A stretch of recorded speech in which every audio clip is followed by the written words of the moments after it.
Assalamualaikum warahmatullahi wabarakatuh. Kembali lagi dengan saya Stefani Pramestika Pujaningrum pada mata kuliah Konsep Dasar IPS pada bab Globalisasi, Perspektif, dan Pendekatan. Pada pembelajaran kali ini terdapat tujuan pembelajaran. Yang pertama, mahasiswa mampu menganalisis hubungan antara sistem politik dan pemerintahan dengan dinamika pembangunan sosial dan ekonomi di Indonesia. Yang kedua, mahasiswa mampu menjelaskan dampak globalisasi terhadap perubahan sosial, ekonomi, dan budaya di Indonesia dari perspektif global.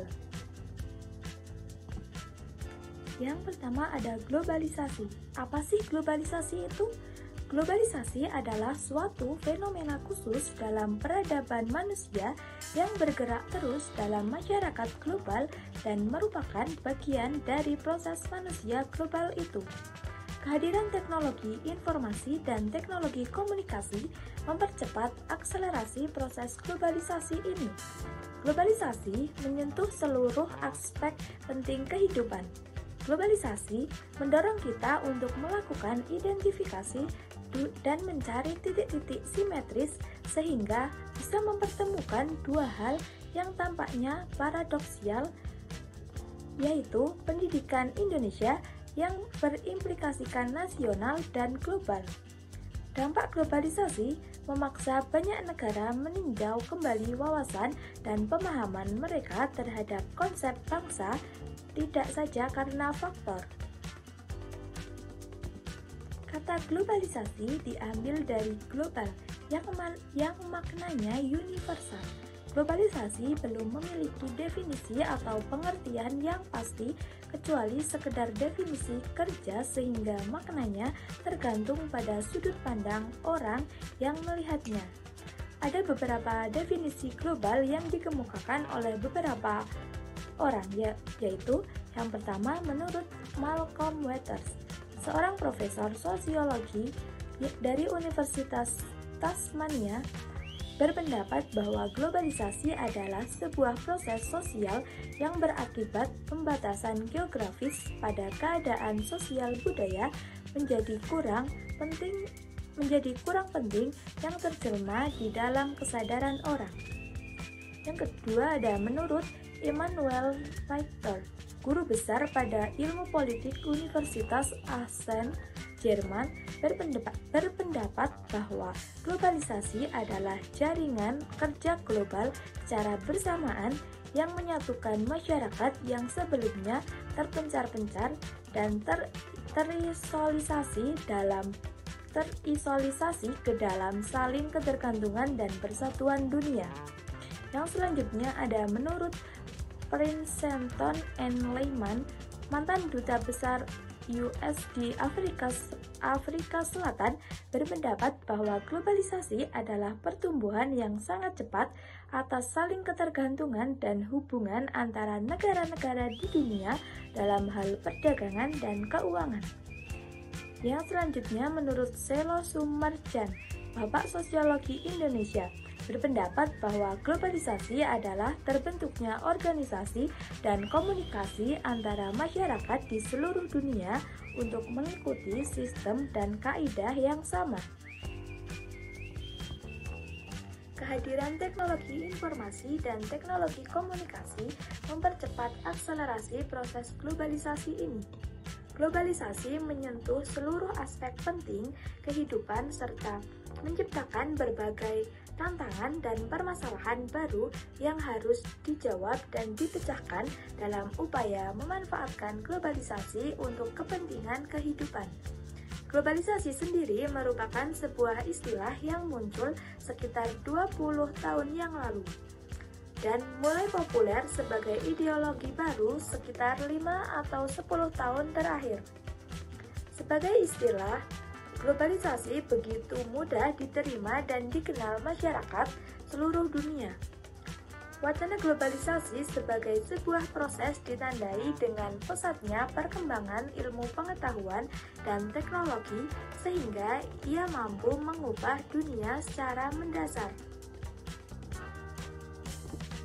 Yang selanjutnya ada jenis-jenis globalisasi.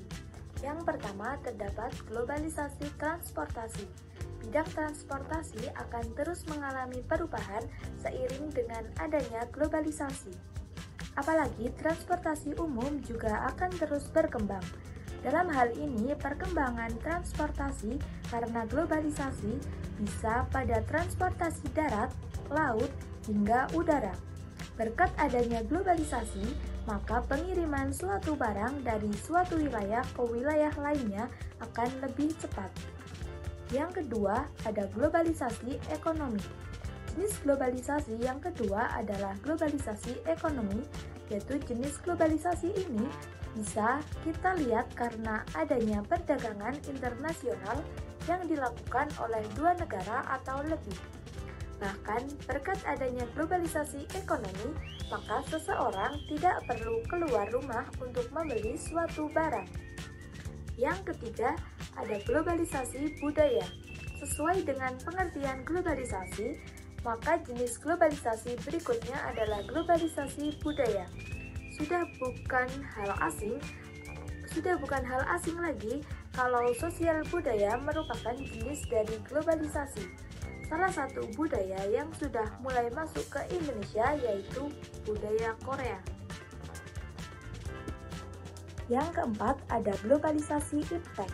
Iptek akan terus mengalami perkembangan dari masa ke masa, sehingga iptek termasuk jenis dari globalisasi. Oleh karena itu, semakin maju perkembangan zaman, maka akan semakin banyak ilmu pengetahuan dan teknologi yang bisa dimanfaatkan oleh banyak orang. Yang kelima ada globalisasi komunikasi. Globalisasi komunikasi sama dengan namanya globalisasi, jenis ini identik dengan hal-hal komunikasi. Salah satu hal yang mulai berubah semenjak adanya globalisasi komunikasi adalah berkurangnya aktivitas mengirim pesan yang digantikan dengan mengirim chat. Yang selanjutnya ada karakteristik globalisasi. Yang pertama, meningkatnya masalah bersama. Meningkatnya masalah bersama seperti penyebaran virus penyakit yang terbawa dari orang-orang migrasi, hutang luar negeri, dan pola-pola kejahatan internasional. Penyebaran virus seperti ini yang sekarang sedang melanda dunia, di mana COVID-19 yang berasal dari Wuhan, Cina, ini sudah menyebar kemana-mana. Yang kedua, ada meningkatnya interaksi kultural antar negara. Meningkatnya interaksi kultural antar negara melalui media massa dan internet. Beberapa waktu lalu, sebuah stasiun TV swasta lokal membuat sebuah ajang pencarian bakat antar negara se-Asia Tenggara. Melalui acara ini, kita jadi tahu seperti apa penyanyi luar negeri dan juga terjadi kita melihat budaya mereka. Yang ketiga, setiap negara saling ketergantungan dalam bidang ekonomi. Negara-negara di dunia memiliki tingkat ketergantungan yang tingkat karena pasar dan produksi ekonomi. Kegiatan perekonomian yang dilakukan secara global mendorong lahirnya organisasi World Trade Organization, pengawas pelaksanaan ekonomi perdagangan internasional. Yang keempat, ada terjadinya perdagangan antar negara. Sumber daya alam yang dimiliki suatu negara belum tentu dimiliki negara lain. Maka, untuk saling memenuhi kebutuhan terjadi proses perdagangan antar negara. Proses impor dan ekspor tak bisa dihindarkan lagi. Terjadilah perekonomian internasional. Yang kelima, perubahan konsep ruang dan waktu. Perubahan dalam konsep ruang dan waktu di mana batas teritorial negara semakin memudar karena mudahnya migrasi penduduk. Seperti yang kita tahu, sekarang Singapura dan Malaysia jadi salah satu negara tujuan wisata Indonesia. Yang selanjutnya ada dampak globalisasi di bidang ekonomi. Yang pertama, dampak positif globalisasi. Yang pertama, dampak positif dari globalisasi adalah memicu sikap kreatif dan inovatif di kalangan masyarakat luar agar dapat bersaing di ranah global. Yang kedua, Hujan barang dari luar negeri yang menawarkan harga murah dan barang kualitas mewah membuat para produsen lokal putar otak agar bisa menyaingi produk luar negeri.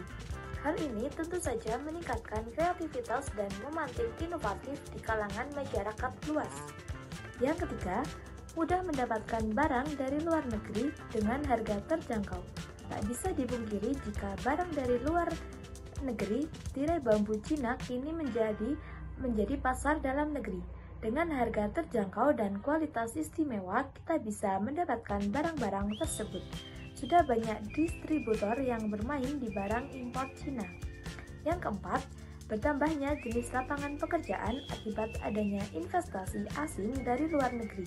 Meningkatnya investasi luar negeri membuat lapangan kerja terbuka di mana-mana, dan ini jelas menguntungkan karena bisa menyedot banyak pengangguran. Yang kelima, terbentuknya kesempatan bekerja di luar negeri. Bekerja di luar negeri menjadi hal yang tak lagi ribet sekarang. Banyak agen yang menyalurkan tenaga kerja di luar negeri. Yang selanjutnya, dampak negatif globalisasi. Pertama, mudahnya mendapatkan barang dari luar negeri membuat pasar nasional akan dikuasai barang-barang impor. Apalagi jika konsumen lebih menyukai produk luar negeri, maka jatuhlah pada pedagang lokal. Yang kedua, memicu konsumerisme atau gaya hidup tidak hemat di masyarakat. Maraknya demam Korea di kalangan anak muda membuat mereka membidik style Korea. Kecintaan mereka pada band-band Korea menyebabkan mereka terjoran membeli merchandise artis favorit mereka. Berapapun harga yang dipasang tak lagi jadi keluhan. Itulah mengapa Indonesia dianggap pasar menjanjikan bagi mereka. Begitu juga dengan para pengoleksi brand ternama luar negeri. Kemudahan mereka dalam mengoleksi barang akan sulit dikendalikan. Yang ketiga, masuknya tenaga asing dalam jumlah besar sehingga mendominasi tenaga kerja lokal. Kemudahan masuknya tenaga kerja asing ke negeri kita menyebabkan tenaga asing dalam jumlah besar menyerbu Indonesia. Bahkan di dunia entertain, kita sudah mulai terbiasa melihat artis luar negeri. Banyak warga negara asing yang mulai memiliki tempat di hati warga Indonesia. Yang keempat, matinya usaha-usaha lokal karena penjualan barang dari luar negeri. Jika barang dari luar negeri terus membanjiri Indonesia, maka bukan tidak mungkin akan membuat pengusaha lokal gulung tikar. Gagal bersaing dengan produk luar membuat para pedagang terjungkal. Yang kelima, dengan adanya globalisasi ini, sengaja hal jadi dipermudah dengan adanya kemunculan e-commerce, kontrak elektronik, dan lainnya. Namun, hal tersebut juga membuat semakin banyaknya kejahatan dunia maya. Oleh sebab itu, adanya buku Pengaruh Era Globalisasi Terhadap Hukum Bisnis di Indonesia ini membahas mengenai dampak globalisasi terhadap hukum bisnis yang berlaku di Indonesia. Yang selanjutnya ada dampak globalisasi di bidang sosial budaya. Dampak positif globalisasi yang pertama, dalam hal sosial budaya, globalisasi memiliki dampak positif, yaitu mengubah pola pikir masyarakat yang semula kuno menjadi modern. Orang-orang zaman dahulu dikenal berpikiran kuno. Wajar karena akses mereka ke dunia luar terbatas. Sementara zaman sekarang informasi apapun dimanapun mudah didapatkan. Maka pola pikir masyarakat berubah menjadi modern. Yang kedua, membuat masyarakat mengenal keberagaman budaya di dunia atau multikulturalisme dunia. Selain itu, menumbuhkan sikap toleransi antar masyarakat akibat adanya saling ketergantungan, baik ketergantungan pekerjaan maupun pendidikan. Yang selanjutnya ada dampak negatif globalisasi. Yang pertama, jika gagal memahami modernisasi akan mengakibatkan seperti kenakalan remaja akibat meniru tayangan di dunia maya. Berseliwerannya tayangan di televisi atau internet membuat remaja menerima dengan mudah menyerap hal negatif dari tayangan tersebut. Yang kedua, mudah terpengaruh budaya luar negeri sehingga melupakan budaya lokal. Seperti halnya yang kini sedang terjadi, gelombang budaya Korea tengah melanda. Remaja mulai menggandrungi segala hal berbau Korea, dari mulai musik, drama, baju, bahkan makanan. Ketika menyantap makanan Korea dianggap lebih keren dibanding menyantap gudeg misalnya, maka itu menjadi dampak negatif dari globalisasi. Yang ketiga, melupakan budaya lokal karena dianggap kuno. Akhir-akhir ini, budaya Indonesia mulai ditinggalkan oleh anak muda. Mereka lebih merasa bangga bisa menirukan tarian luar negeri dibanding tarian Indonesia. Yang selanjutnya ada hubungan antara sistem politik dan ekonomi. Keterkaitan antara politik dan ekonomi merupakan hal yang sangat erat. Ekonomi politik merupakan studi yang mengkaji hubungan antara fenomena politik dengan ekonomi, antara negara dan pasar, antara lingkungan domestik dan internasional, serta antara pemerintah dengan masyarakat. Keterkaitan antara politik dan ekonomi juga terlihat dalam berbagai aspek, seperti kebijakan publik, pasar, kelas sosial, pertumbuhan ekonomi, dan lingkungan. Kebijakan politik yang diambil dari pemerintah dapat berdampak langsung pada kondisi perekonomian suatu negara, begitu pula sebaliknya. Misalnya, kebijakan fiskal, moneter, perdagangan, dan regulasi merupakan contoh nyata bagaimana keputusan politik dapat memengaruhi kondisi perekonomian suatu negara. Dengan demikian, hubungan antara politik dan ekonomi tidak dapat dipandang sebagai hubungan yang bersifat pro atau kontra. Keduanya saling memengaruhi dan kompleks, dan pemahaman yang baik terhadap keterkaitan ini sangat penting, terutama bagi para pemimpin dan pengambil kebijakan agar kebijakan yang diambil dapat memberikan dampak yang positif bagi masyarakat dan perekonomian negara. Beberapa contoh hubungan nyata antara politik dan ekonomi yang telah terjadi. Yang pertama, krisis moneter di Indonesia. Saat runtuhnya masa Orde Baru di Indonesia, terjadi krisis moneter yang menunjukkan bahwa politik sangat mempengaruhi keadaan perekonomian suatu negara. Hal ini menunjukkan bagaimana ketidakstabilan politik dapat berdampak langsung pada kondisi ekonomi suatu negara. Yang kedua, investasi asing. Kondisi politik suatu negara dapat memengaruhi minat investor asing untuk menanamkan modal di negara tersebut. Stabilitas politik yang baik cenderung menarik minat investor, yang pada gilirannya dapat berdampak pada pertumbuhan ekonomi dan penciptaan lapangan kerja. Yang ketiga, kebijakan fiskal dan moneter. Keputusan politik yang terkait dengan pengeluaran pemerintah, pajak, dan pengelolaan utang dapat berdampak langsung pada kondisi ekonomi suatu negara. Begitu pula dengan kebijakan moneter yang ditetapkan oleh bank sentral seperti tingkat suku bunga dan jumlah uang yang beredar dapat memengaruhi aktivitas perekonomian. Yang keempat, distribusi kekayaan. Kekuatan politik juga dapat memengaruhi distribusi kekayaan dalam masyarakat. Kebijakan redistribusi pendapatan dan kekayaan seperti program bantuan sosial dan pajak progresif merupakan contoh bagaimana keputusan politik dapat memengaruhi kondisi ekonomi masyarakat. Hubungan antara politik dan ekonomi dapat dilihat dalam berbagai aspek seperti kebijakan publik, pasar, kelas sosial, pertumbuhan ekonomi, dan lingkungan. Kebijakan politik yang diambil oleh pemerintah dapat berdampak langsung pada kondisi perekonomian suatu negara, begitu pula sebaliknya. Cukup sekian yang dapat saya sampaikan, kurang lebihnya mohon maaf. Wassalamualaikum warahmatullahi wabarakatuh.